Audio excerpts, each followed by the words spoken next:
Assalamualaikum warahmatullahi wabarakatuh. Halo semuanya, perkenalkan nama saya Rifdani Swadalilah dengan NIM 12405011040118. Di kesempatan kali ini, saya akan membahas tentang bahasa jurnalistik untuk memenuhi tugas ujian tengah semester mata kuliah jurnalistik yang diampu oleh dosen Ibu Dr. Vita Fathurohmah MSI.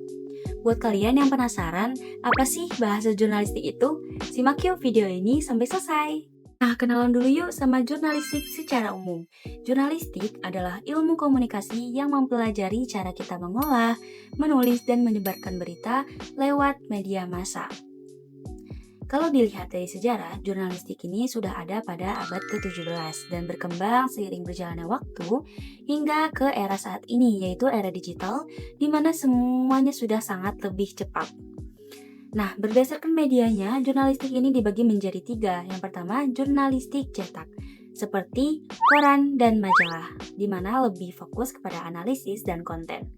Selanjutnya, jurnalistik elektronik seperti TV dan radio, di mana di sini lebih mengandalkan visualisasi dan kecepatan. Lalu yang terakhir, jurnalistik online seperti media sosial. Nah, di sini fokusnya kepada cepat tersebarnya suatu informasi agar menjadi lebih luas. Nah, selanjutnya, kenapa sih pers itu penting? Menurut Undang-Undang Nomor 40 pada tahun 1999, pers ini berfungsi sebagai media informasi, pendidikan, hiburan, dan kontrol sosial.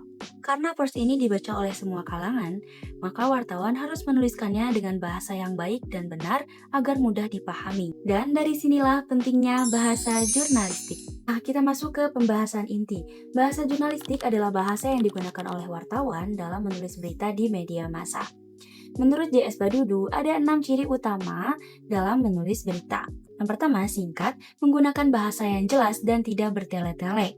Yang kedua, padat, menyampaikan informasi dengan prinsip 5W dan 1H. Yang ketiga, sederhana, memilih kalimat tunggal yang tidak memiliki majemuk yang bercabang. Yang keempat, jelas, mudah dipahami oleh halayak manapun yang membaca dan mendengarkan.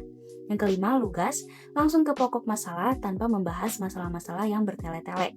Dan yang terakhir, menarik, penggunaan kata yang hidup dan relevan. Selain itu, wartawan juga harus memegang prinsip seperti kebenaran fakta, bersikap netral, dan tidak ada pro atau kontra terhadap pihak manapun. Lalu selanjutnya, teknik penulisan berita. Dalam menulis berita, wartawan harus memperhatikan ejaan yang disempurnakan dalam bahasa Indonesia dan tataan bahasa yang baik dan benar, karena kesalahan dalam penulisan berita dapat mempertaruhkan kredibilitas media.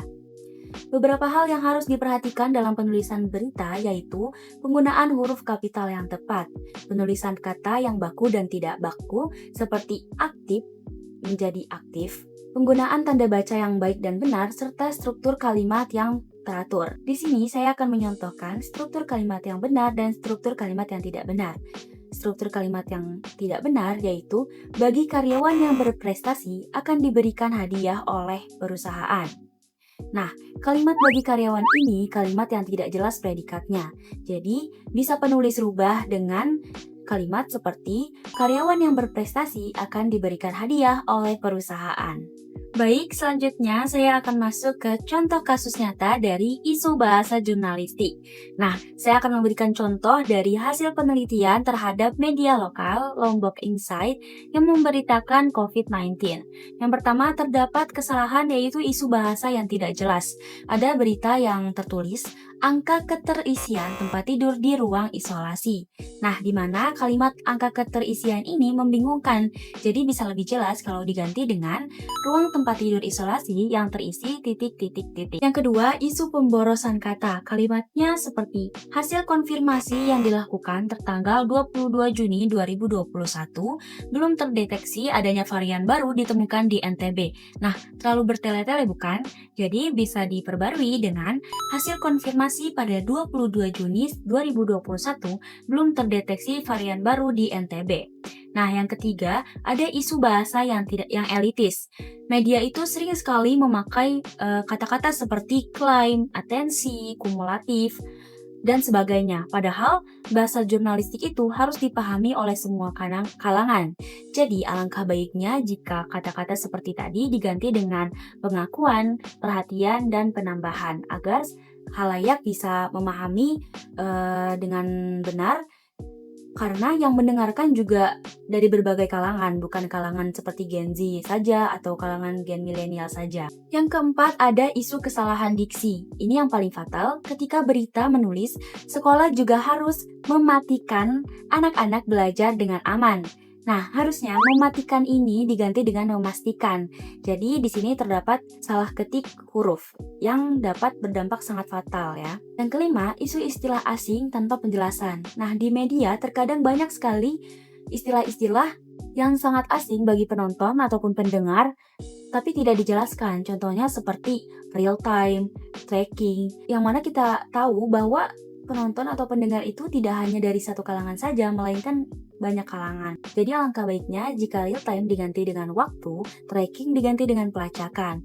Nah, dari contoh-contoh tadi sudah terlihat bukan bahwa betapa pentingnya bahasa jurnalistik itu supaya kita bisa memahami suatu berita dengan baik dan benar. Karena kesalahan sekecil apapun dapat mengubah makna berita dan menurunkan kredibilitas media. Baik, sampailah kita ke akhir pembahasan. Nah, di sini saya akan memberikan kesimpulan. Bahasa jurnalistik ini sangat penting di dalam dunia jurnalistik karena menjadi jembatan antara masyarakat dan informasi. Dengan bahasa yang jelas, singkat, padat, dan mudah dipahami, berita dapat tersampaikan dengan efektif ke semua kalangan. Dan wartawan juga harus memiliki prinsip-prinsip seperti kebenarannya suatu objek dan tidak memiliki perasaan pro ataupun kontra terhadap suatu golongan. Sekian yang bisa saya sampaikan. Terima kasih atas waktu dan perhatiannya. Wassalamualaikum warahmatullahi wabarakatuh.